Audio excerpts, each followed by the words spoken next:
Hi, this is Tanya Becker, and I'm your host for today's episode of PartsVu Xchange Talks Boating. If you haven't already, please subscribe to PartsVu Xchange Talks Boating wherever you get your podcasts. Apple Podcasts, Google Podcasts, Spotify, or Amazon Music. Chris Albert, the General Manager of Fortress Marine Anchors, is here with me again today. Fortress is a leader in marine anchoring with anchoring solutions for boats and applications of all types. Chris and I did an episode together discussing the basics of anchoring, so if you haven't had a chance to listen to that episode, I encourage you to go check it out, and there's a link in the show notes. Today we're going to move into some more advanced topics. Thanks so much for being here again, Chris. Thank you, Tanya. I really appreciate it. Yeah, our first discussion was really helpful, I think, discussing just giving people an overview of the basics of anchoring. And I want to dive in a little bit deeper into, some anchoring issues and just give people a bit more information. So Absolutely. Yeah.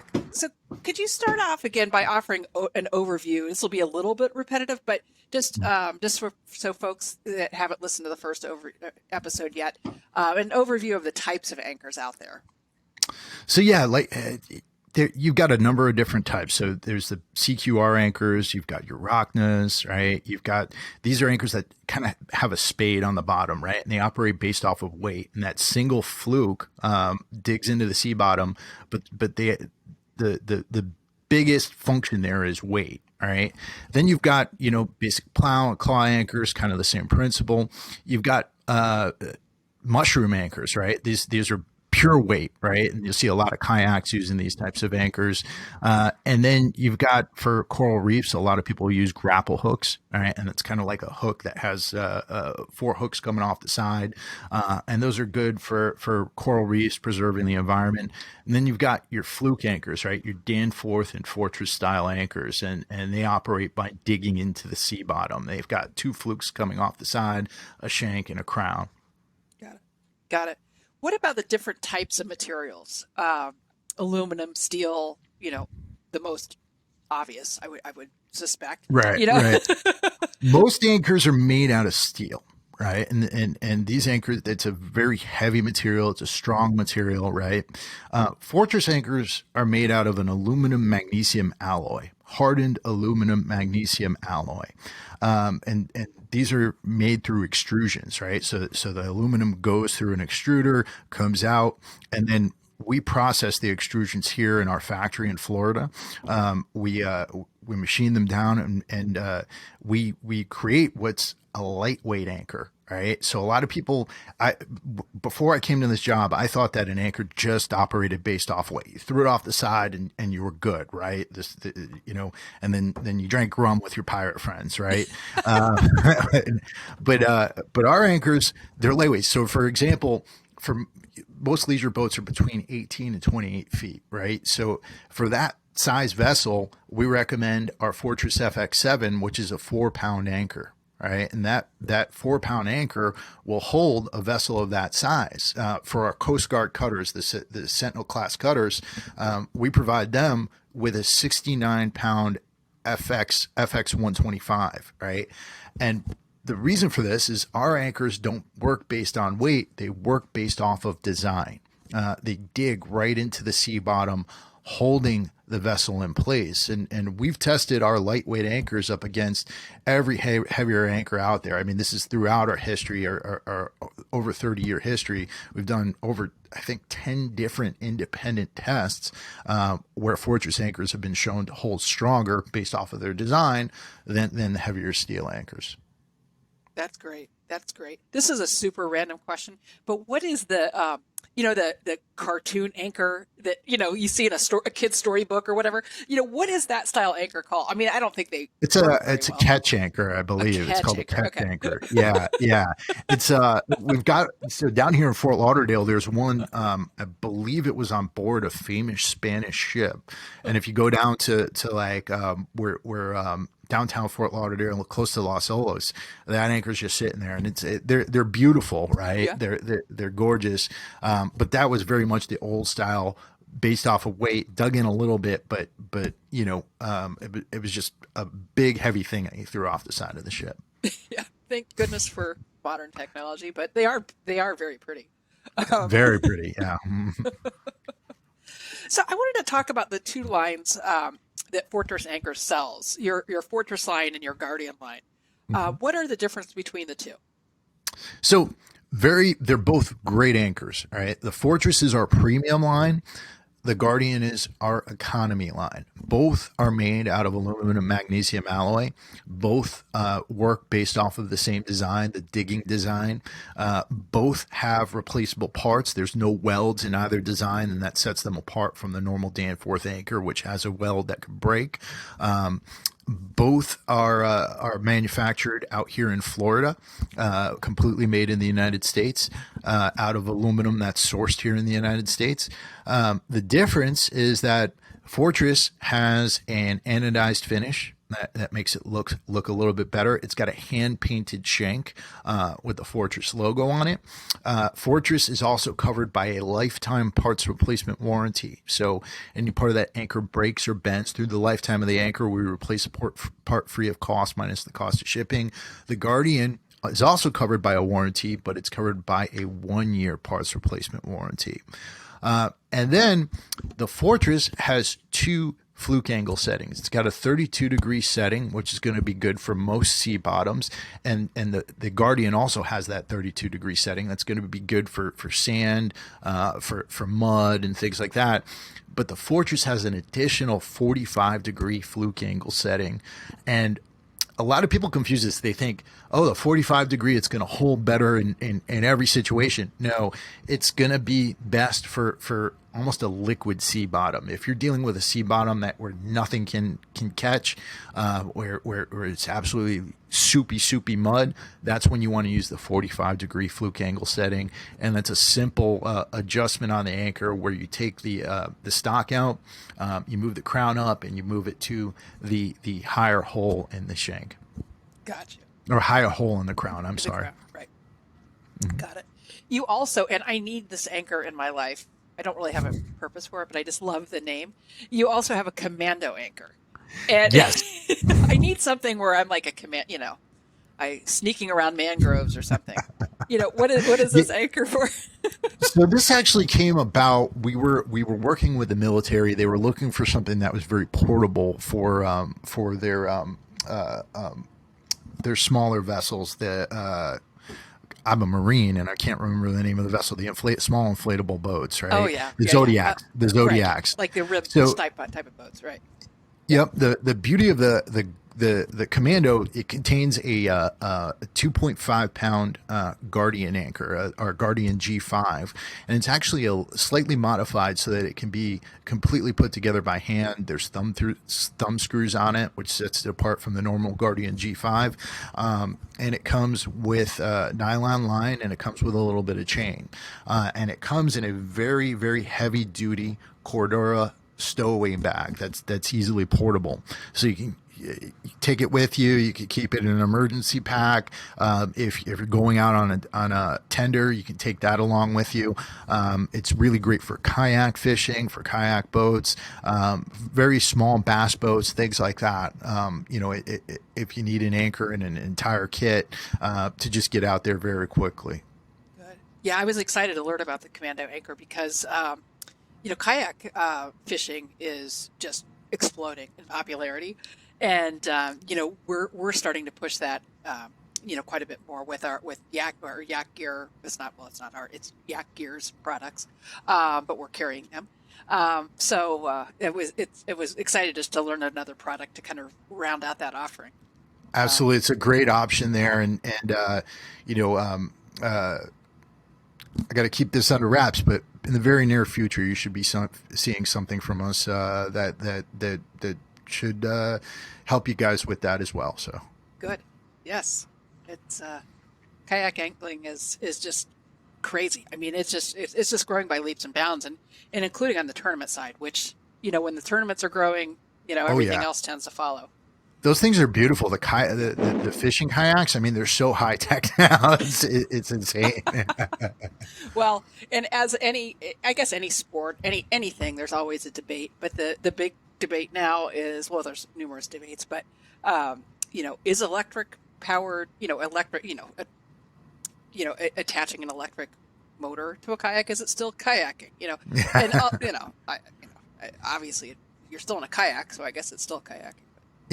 I like, I find it highly entertaining to follow these arguments that are, in the scheme of life, don't matter, but people get really passionate about them. Funny how things like that pop up, right? It's insane. So we discussed this a bit in our Basics of Anchoring podcast, but I wanted to get into it a little bit more. Situations where secondary anchoring is required, where you need a second, and sometimes in some cases a third anchor. Can you talk about those situations a bit and into some of the basic configurations that people often use? Yeah, absolutely. So again, I mentioned this in the first episode. We're dealing with a crazy variable, and that is the body of water which you're on, right? So if you're out in the open ocean, you never know what's going to happen. There could be an engine failure. There could be inclement weather just coming in.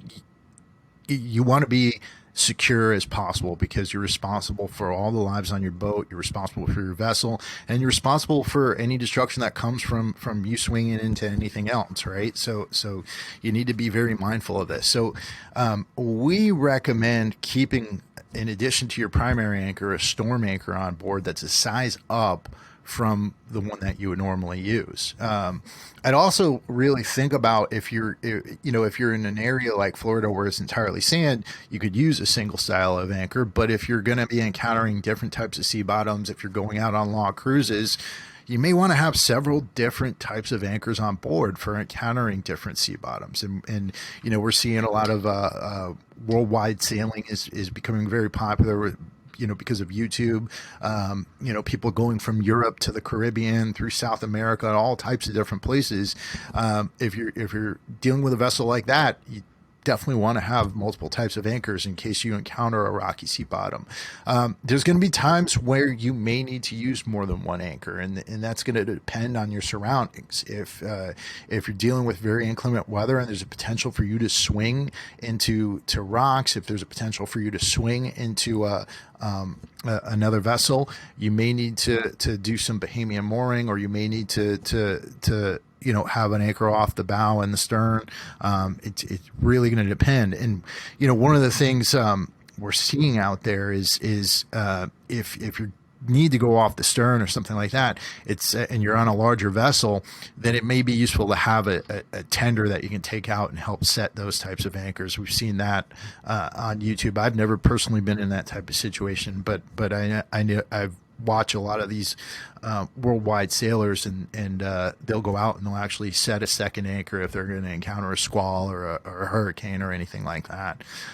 So you just really want to be prepared for every type of condition you might come across.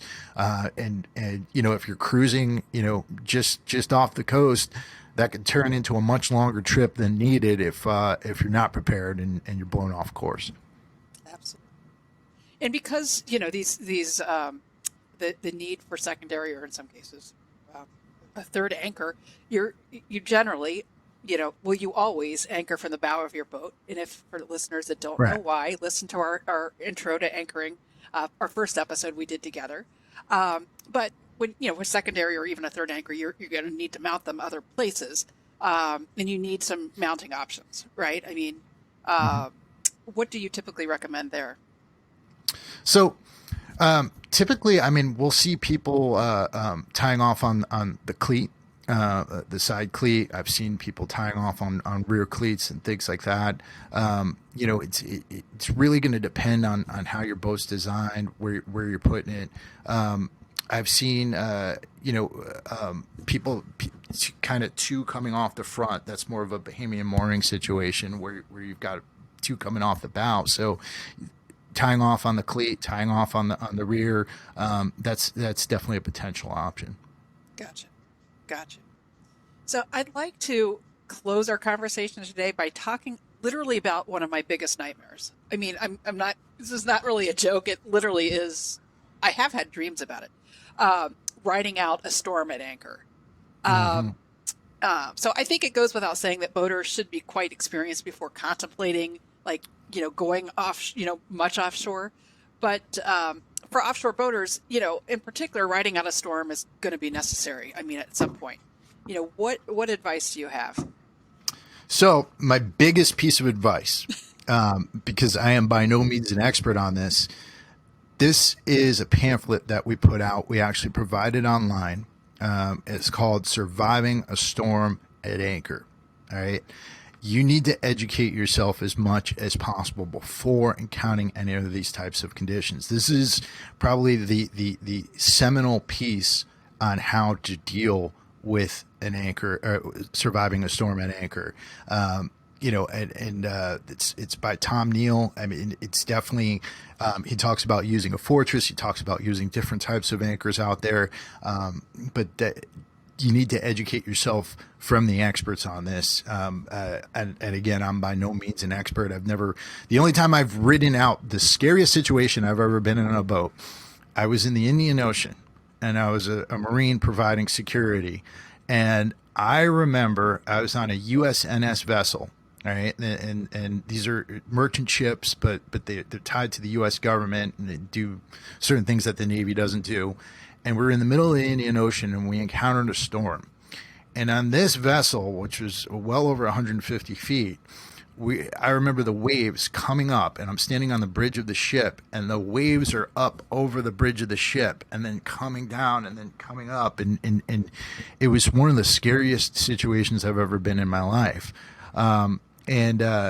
You've got to have a cool head and you got to know what you're doing. We had a very experienced merchant marine captain who got us through that.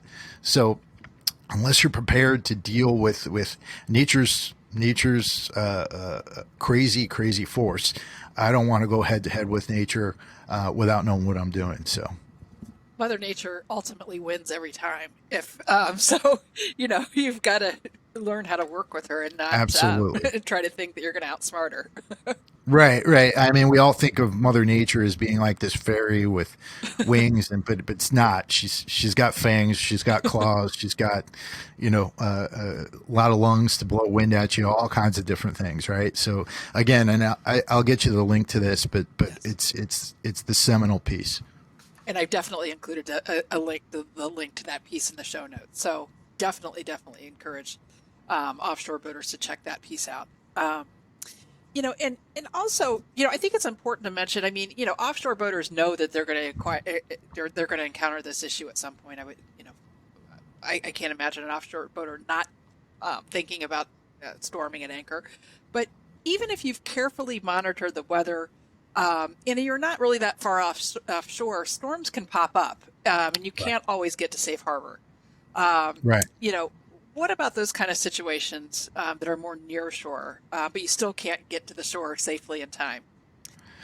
Yeah, the biggest thing I would say is, one, make sure that you've got communications, right? So make sure your radio is working every time you go out. Do not go out if your radio is not working. I think a lot of people, they'll let that slide, and that little thing could save your life. Have vital pieces of safety equipment on there. Have GPS locators, right? Make sure you've got life vests. If you're on a larger vessel, make sure that you've got all the safety equipment that you need. Make sure you've got food. Make sure you've got water. Right? Don't go out there without water, because dehydration is going to be the first thing to kill you if you get stranded. Right? And then, again, I can't emphasize this enough. Make sure you have a reserve storm anchor, right? Make sure you're able to deploy that. Practice, right? Learn the craft of anchoring. There is art behind this. There's plenty of videos, but as much as we're talking about it on this podcast, and as much as you listen to it, nothing is a substitute for experience and getting out there and actually practicing and potentially taking a captain's course and going through that. Practice the different types of mooring situations that you might need. Learn what Bahamian mooring is. Learn how to do a storm anchoring situation. So make sure that all this stuff is in your head. And then the other thing I would say is this: for the people who come on board, make sure that they're not necessarily getting in the way. And I can't tell you how many times I've been on a boat and we've been in a sticky situation where the captain literally had to toss somebody to the side to get to something because somebody was in the way. They weren't paying attention to what was going on. Make sure that everybody on the vessel is aware. And if they're not helping, make sure they're getting out of the way. Right. Yeah, I think it's important for everybody on the boat, no matter what size boat or where you're boating, to understand their role. And to your point, sometimes that role is, I don't know what I'm doing. Just stay out of the way of people that do know what they're doing. Exactly. Exactly. And that's the thing. I mean, I'm here in Fort Lauderdale and we'll go out and we'll be on the intercoastal and, I see these people and the captain's paying attention, but there's people dancing off the side and things like that. And you never know what's going to happen out there. And I'm not saying not to have fun. I like to have fun. I like to get out there. I like to get the sun.